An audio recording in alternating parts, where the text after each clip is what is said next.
على عباده الذين اصطفى أما بعد فأعوذ بالله من الشيطان الرجيم بسم الله الرحمن الرحيم إنما وليكم الله ورسوله والذين آمنوا الذين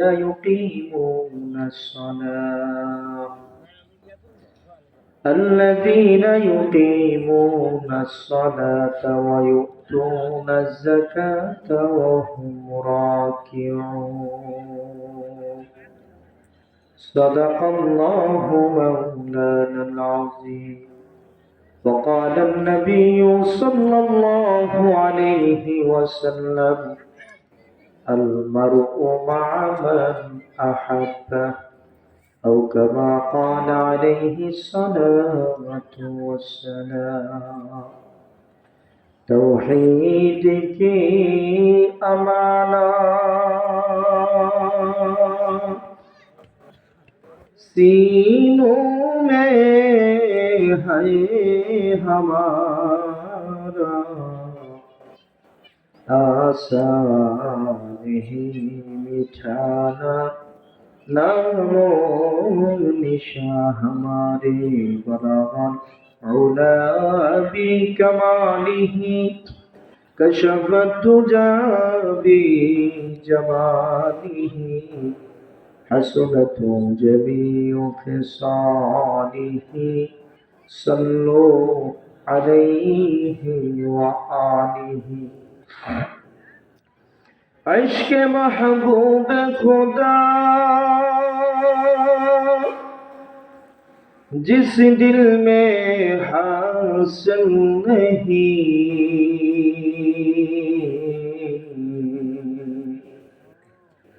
इश्क महबूब खुदा जिस दिल में हासिल नहीं लाखों मोमिन हो मगर ईमान में कामिल नहीं बलगल औला भी कमालिही कशफत तुजा भी जमालिही हसनत जमीउ खिसालिही सल्लु अलैहि व आलिहि। সকলে মুহাব্বতের সাথে দুরূদ শরীফ পাঠ করুন। আল্লাহুম্মা সাল্লি আলা মুহাম্মাদিন ওয়া আলা আলি মুহাম্মাদ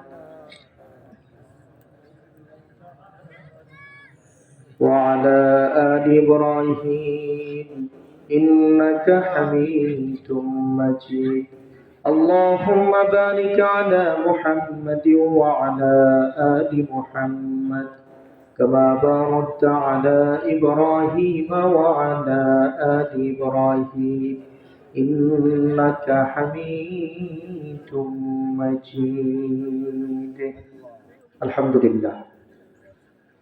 মধ্যনগর পূর্বপাড়া দরবারে আলী ইহসান ইসলামী যুব সংঘের উদ্যোগে আয়োজিত আজকের নবম বার্ষিক ইসলামী মহাসম্মেলনের সম্মানিত সভাপতি, সম্মানিত প্রধান অতিথি, বিশেষ অতিথিবৃন্দ, মুআজ্জাজ মুকাররম উলামায়ে কেরাম, দূর দূরান্ত থেকে আগত দিন প্রেমিক, ইসলাম প্রেমিক, কোরআন প্রেমিক আমার মুসলমান ভাইরা, যুবক বন্ধুরা, বৃদ্ধ বাবাজিরা, পর্দার অন্তরালে অবস্থারত আমার সম্মানিত মা ও বোনেরা, মহান রব্বুল ইজ্জাতের দরবারে অসংখ্য অগণিত শুকর ও সুজুদ, যিনি অত্যন্ত দয়া করে, মায়া করে, ভালোবেসে, মহাব্বত করে হাজার হাজার মানুষের ভিড় থেকে আমাদেরকে নির্বাচিত করে এই জান্নাতের সামিয়ানার নিচে এনে ধৈর্য সহকারে বসে রেখে বাংলাদেশের হক্কানি রব্বানি আল্লাহওয়ালা জি ইস্তেদাদ বুজুর্গ উলামায়ে কেরামদের জবান থেকে এ পর্যন্ত অত্যন্ত দামি দামি নসিহতগুলো আপনাদেরকে শুনে আসার মতো তৌফিক দান করেছেন এবং এই পর্যায়ে আমি গুনাহগারের জবান থেকে কিছুদিন আলোচনা করার, আপনাদেরকে দিলের কানে শ্রবণ করার তৌফিক দান করেছেন। এই জন্যই সকলেই অন্তরের অন্তঃস্থল থেকে মহান আল্লাহ পাকের দরবারে দিল থেকে শুকরিয়া আদায় করি আলহামদুলিল্লাহ। অসংখ্য অগণিত দরুদ ও সালাম বর্ষিত হোক মানবতার মুক্তির দূত সাইয়্যিদুল আম্বিয়া সাইয়্যিদুল মুরসালিন খাতামুন নবিয়্যিন শফিউল মুজনিবিন রাহমাতুল লিল আলামিন সরওয়ারে দু আলম জনাবে মুহাম্মদুর রাসূলুল্লাহ সাল্লাল্লাহু আলাইহি ওয়াসাল্লাম। আলহামদুলিল্লাহ, দীর্ঘ সময় পর্যন্ত আলোচনা করতেছিলেন আমাদের নরসিংদী জেলার গর্ব, আপনাদের এই চরাঞ্চলের বাঁশগাড়ির কৃতি সন্তান, আমার ওস্তাদ সমতুল্য হযরতুল আল্লামা মুফতি রশিদ আহমদ দামাত বরকাতুহুল আলিয়া। আল্লাহ পাক হযরতের হায়াতের মধ্যে বরকত দান করুন, সকলে বলি আমিন। যে আলোচনাগুলো হযরত করেছেন, এই আলোচনাগুলোর উপরে আমাদের সকলকে মৃত্যু পর্যন্ত আমল করার তৌফিক আল্লাহ পাক দান করুন, সকলে বলি আমিন। আপনারা সবাই কেমন আছেন? আলহামদুলিল্লাহ। ভালো বলার আগে বলতে হবে আলহামদুলিল্লাহ ভালো আছে, কথা ঠিক কিনা? নবীজি বলছেন যে হালতেই থাকো শুকরিয়া আদায় করবা কার? খেয়ে থাকলেও বলবো আলহামদুলিল্লাহ, না খেয়ে থাকলেও বলবো, সুখে আছে তো বলবো আলহামদুলিল্লাহ, দুঃখে থাকলেও বলবো আলহামদুলিল্লাহ। আলহামদুলিল্লাহ আলা কুল্লি হাল, যে আল্লাহ আমাকে যে হালতে রাখে আলহামদুলিল্লাহ, কথা ঠিক না হয়েছে? তাহলে শুকরিয়া আদায় করলে আল্লাহ নিয়ামত বাড়ায় দেয়। আমাদের অবস্থা হলো খাইতে খাইতে গলা পর্যন্ত ভরে গেলে গা, ডেকুর আসে আর কই আলহামদুলিল্লাহ। এক বেলা যদি খালি খাওয়ানটা একটু 19-20 হয় বা না খাইয়া থাকি, জিজ্ঞেস করলে ভাই কেমন আছেন হুজুর, আর কইেন না খুব সমস্যা আছে, বিপদে আছে, কথা ঠিকটা পেয়েছি। এই জন্য মোমেনের সিফত হলো সর্বহাল হতে আমার প্রশংসা করবো কার? জোরে বলেন। আরো একবার শুকরিয়া আদায় করি আলহামদুলিল্লাহ। আমি আপনাদের সামনে সূরাতুল মায়েদার 55 নম্বর আয়াতে কারিমাটুকু তিলাওয়াত করেছি। নবী সাল্লাল্লাহু আলাইহি সাল্লামের অসংখ্য অগণিত হাদিস মুবারকা থেকে ছোট্ট একটি হাদিস আপনাদের সামনে পাঠ করেছি। আল্লাহ চাহে তো আয়াত এবং হাদিসকে সামনে রেখে কিঞ্চিত আলোচনা করার চেষ্টা করব। ওমা তাওফীকি ইল্লা বিল্লাহ। এই পৃথিবীর মানুষের একটা সিস্টেম হলো, বড় বড় নেতার সাথে আমরা সম্পর্ক করতে চাই, কথা ঠিক না বেঠি? কারণ বড় নেতার সাথে হাত থাকলে 2 নম্বরই 6 নম্বরই 9 নম্বরই খুব ভালোভাবে করা যায়, কথা কয় না? বড় নেতার সাথে যদি কারো মামু খালুর সম্পর্ক থাকে, হ্যাঁ দুনিয়াতে কোনো ভয় আসেনি, জানেন 4-5টা মার্ডার করলো এর কোনো সমস্যা নাই, কারণ জেলখানায় এক দরজা দিয়া ঢুকবে আরেক দরজা দিয়া বের হবে, কথা ঠিক না বেশি? এই জন্য দেখবেন দুনিয়ার মানুষের খুব উঁচু লেভেলের নেতার সাথে একটু রিলেশন কেমনে করা যায়, কিভাবে তার সাথে একটু সম্পর্ক করা যায়, অমুক বড় নেতার সাথে কেমনে একটু ভালোবাসা করা যায়, এই ধান্দা, এই চিন্তা, এই চেতনা প্রত্যেকটা মানুষের ভিতরে আছে না নাই? অনেক সময় দেশের গন্ডি ছাইরা ভারতের সাথে সম্পর্ক করতে পারলে আরেকটু ভালো হয়, আমেরিকার সাথে সম্পর্ক থাকলে তো কথাই নেই, কথা ঠিক না বেঠি? কোন একটা বড় নেতার সাথে যদি কোনোদিন একটা সেলফি উঠানো যায়, একটা পিকচার নেওয়া যায়, দেখবেন এটা বিশাল বড় করে বাদাই করে তারপরে বেডরুমে টাঙ্গায় রাখে, কারণ মানুষও যাতে বুঝে বাপরে বাপ এর সম্পর্ক দেখো কত বড় নেতার সাথে, কথা ঠিক না বেঠি? আমি যে আয়াতে কারিমা তেলাওয়াত করেছি আল্লাহ বুঝাইতে চায়, বান্দা ভালো করে বুঝো, সারা পৃথিবীর সাথেও যদি তোমার সম্পর্ক থাকে, শুধু ভারতের দিল্লি নয়, ইসরায়েল, আমেরিকা, সারা পৃথিবীর সাথেও যদি তোমার সম্পর্ক থাকে, আর আমি একজন আল্লাহর সাথে যদি তোর সম্পর্ক না থাকে, এই দুনিয়ার সম্পর্ক দিয়া তোরে আমি আল্লাহর আযাব থেকে বাঁচাইতে পারবে না, কথা ঠিক না বেশি? একটু আওয়াজ দিয়ে কথা বলবেন আমার সাথে। আর যদি বান্দা তোমার সম্পর্ক আমার সাথে হয়ে যায়, আমি আল্লাহর সাথে তোমার গভীর সম্পর্ক হয়ে যায়, বান্দা শুই না রাখো, সারা দুনিয়াও যদি তোমার পিছনে লেগে যায়, গোটা দুনিয়া যদি তোমার দুশ্মনে রূপান্তরিত হয়, সারা দুনিয়া মিল্লা তোমার একটা পশমও শিখতে পারতো না, কথা ঠিক না বেঠি? এই জন্য আল্লাহ কয়, বান্দা দুনিয়ার অন্য কারোর সাথে সম্পর্ক করার আগে আগে আমি আল্লাহর সাথে বন্ধুত্ব করো, তাইলে তোমার দুনিয়াও শান্তি, পরকালেও। এই জন্য মুসলমান বাজানেরা আমার, আল্লাহ রাব্বুল আলামিন সূরা মায়েদার 55 নম্বর আয়াতের ভিতরে আল্লাহ বলেন, ইন্নামা ওয়ালিয়ুকুমুল্লাহ।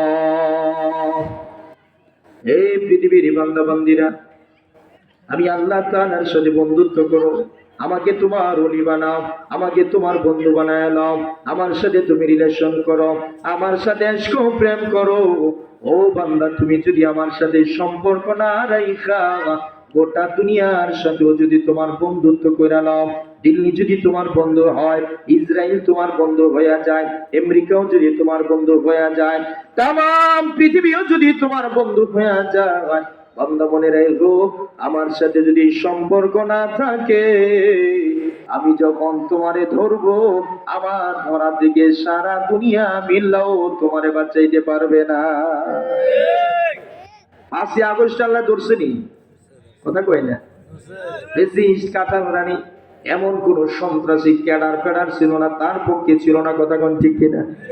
টার্গেট ছিল 2041 সাল পর্যন্ত ক্ষমতায় থাকবো। দিল্লির সাথে সম্পর্ক করছে, আমেরিকার সাথেও ছিল, ইসরায়েলের সাথেও সম্পর্ক ছিল, গোটা পৃথিবীর সবার সাথে বন্ধুত্ব ছিল, কিন্তু বন্ধু আপনাদের আপার সম্পর্ক আমার আল্লাহর সাথে ছিল না। এই জন্য আল্লাহ যখন থাবা দিয়া ধরছে, তো আল্লাহর থাবা থেকে পৃথিবীর কেউ তারে বাঁচাইতে পারে না, এই কথা বলুন ঠিক না? এই জন্য আল্লাহ বলেন আমার সাথে রিলেশন করো। মুসলমান ভাইরা আমার, হে চরাঞ্চলের বন্ধু বান্ধবেরা, হে পর্দার অন্তরালের মা বোনেরা আমার, দুনিয়ার নেতার পিছু ছাড়ো, দুনিয়ার টাকার পিছু ছাড়ো, দুনিয়ার যশ পাওয়ার ক্ষেত্রে সন্তান ছেড়ে দিয়া আল্লাহ কই বান্দা আমার সাথে সম্পর্ক করো, 5 ওয়াক্ত নামাজ পড়ো, রমজানের রোজা রাখো, হজ করো, যাকাত দাও, নিশি রজনীতে ঘুম থেকে উঠা তাহাজ্জুদের নামাজ পড়া আমি আল্লাহর সাথে প্রেম করো, আমার সাথে কথা বলো। বান্দা তোমার সম্পর্ক যদি আমি আল্লাহর সাথে হয়ে যায়, আমার সাথে যদি তোমার প্রেম হয়ে যায়, আল্লাহ অন্য আয়াতের ভিতরে কয়ে বান্দা তোমার লাভ কি হবে জানোনি? আলা ইন্না আউলিয়া আল্লাহি লা খাউফুন আলাইহিম ওয়ালা হুম ইয়াহজানুন। আল্লাহু আকবার।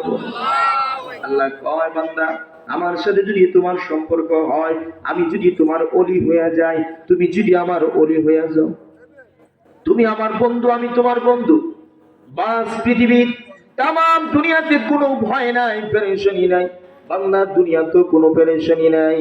মনে রে বালা ইন্না আউলিয়া আল্লাহ, দুনিয়াতে যারা আমার ওলি হয়ে যাবে, আমার বন্ধু হয়ে যাবে, লা খাউফুন আলাইহিম ফিদ দুনিয়া, দুনিয়ার জমিনেও তার কোনো ভয় নাই, ওয়ালা হুম ইয়াহজানুন ফিল আখিরাহ, পরকালের জিন্দেগিতেও বান্দা তোমার কোনো টেনশন নাই। দুনিয়ার যে কোনো মুসিবতে আমি আল্লাহ রব্বুল আলামিন আমার কুদরতি শক্তি দিয়ে হেফাজত করবো রে, এবং পরকালের জিন্দেগিতে আমি আমার নিজ জিম্মাদারিতে তোমারে জান্নাত দিয়ে দেব। আরো জোরে কন্যা সুবহানাল্লাহ। সারা দুনিয়ার সাথে সম্পর্ক বাদ দিয়া যদি খালি একজনের লগে সম্পর্ক করে রাখতে পারি, আল্লাহ কয় আমার সাথে সম্পর্ক কর, গোটা দুনিয়া আমি তোর পিছনে তোর তাবে বানাই দিব। জোরে কোন সুবহানাল্লাহ। মান লাহুল মাওলা ফালাহুল কুল, আল্লাহ যার জন্য হয়ে যায়, तमाम পৃথিবী সব তার পিছনে হয়ে যায়, কথা ঠিক না?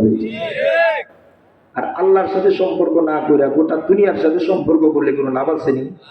নমরুদের সম্পর্ক গোটা দুনিয়ার সাথে ছিল, ফেরাউনের সম্পর্ক গোটা দুনিয়ার বিশ্ববাসীর ছিল, কিন্তু আল্লাহ একটারে ল্যাংড়া মশা দিয়ে সাইজ করছে, আর একটারে পানির ভিতরে চুবাই চুবাই সাইজ করছে, কথা কোন ঠিক না? আবু জাহেলের সম্পর্ক গোটা আরব কান্ট্রির সাথে ছিল। বদরের যুদ্ধে দুইজন ছোট ছোট মুআজ আর মুআওয়াজের মাধ্যমে আল্লাহ দুনিয়া থেকে বিদায় করছে, কথা ঠিক না? ঠিক। এখান থেকে আমাদের জন্য শিক্ষণীয় হলো, আমাদের সম্পর্ক দুনিয়ার নেতার সাথে থাকা নাই, আমাদের সম্পর্ক দুনিয়ার টাকার সাথে করা নাই, আমাদের সম্পর্ক দুনিয়াদারদের সাথে হওয়া না চাই, আমাদের সম্পর্ক হতে হবে একমাত্র কার সাথে? আরো জোরে কন, আরো জোরে বলেন, কার সাথে? আল্লাহর সাথে। আল্লাহ কয় আমারে বন্ধু বানাই দাও। আল্লাহকে বন্ধু বানাবো কেমনে? টেবিলের নিচ দিয়ে কিছু ধরাই দিলে দেব, ঘুমাই গেছে গেলি আল্লাহরে কিছু দিয়া লাইলে আল্লাহ বন্ধু যেত না। কেমনে? নামাজ পড়ে না, না পড়া, সুদ খায় না, না খায়া, এত জীবন খাইছেন মনে হইতে না, এই চলে কিন্তু কোনো সুদ কর নাই। আমি এটা জানি ভালো করে, মধ্যলোকের আপাতত একটা লোক সুদ খায় না। বেজাইটা পাবলিক, আমি কই নাই, পাবলিক কই আছে, আছে, এটা খাইবেন, স্বাস্থ্যের জন্য উপকার, শরীরে ভালো হয়, মোটা হয়, টাকা পয়সার মালিক হওয়া যায়। প্রিয় ভাইরা আমার, ওইটা আমার আলোচ্য বিষয় না। একটা টাকা যদি হারাম থাকে, একটা টাকা, আল্লাহর কসম, কিয়ামত পর্যন্ত যদি সিজদায় পড়ে থাকেন আর হারাম খানা খান, হারাম পোশাক পরেন, হারাম ঘরে থাকেন, হারাম রাস্তায়, হারাম ঘর উঠান বাড়িতে চলাফেরা করেন, আল্লাহর রাসূলকে তোমার একটা সিজদাও আল্লাহর কাছে কবুল হবে না। কথা ঠিক না বেঠিক? এই জন্য আল্লাহর সাথে বন্ধুত্ব করতে হলে হারাম খায়া না হারাম ছাইরা, নামাজ পড়া না নামাজ ছাইরা, রোজা রাইখা না না রাইখা, কিলাকিলি মারামারি কইরা না না কইরা। আচ্ছা যাক, এতে শুধু মারামারিও নাই, ওমা সবই আছে, টেটাও আছে। মাধ্যম এটা কইেন না, ভয় লাগে ভাই, আল্লাহ হেফাজত করেন। দুনিয়ার এক কথায় যত হারাম আছে সব ছাড়বো, যত হালাল আছে সব মানবো। রাজি আছে ইনশাআল্লাহ? আমরা যদি আল্লাহর বিধান মতে চলি, নবী মুহাম্মদুর রাসূলুল্লাহ সাল্লাল্লাহু আলাইহি সাল্লামের সুন্নাত মতে যদি চলতে পারে, আল্লাহ নিজে গ্যারান্টি দিয়ে কইছে তোর দুনিয়াতেও ভয় নাই, পরকালেও ভয় নাই, যত মুশকিলাত আমি আল্লাহ নিজে আসান করে দেব। জোরে কোন সুবহানাল্লাহ। ইব্রাহিম আলাইহিস সালামের নাম শুনছেন আপনারা? আমাদের জাতির পিতার নাম কি? সবাই করে না, সবার তো আবার জাতির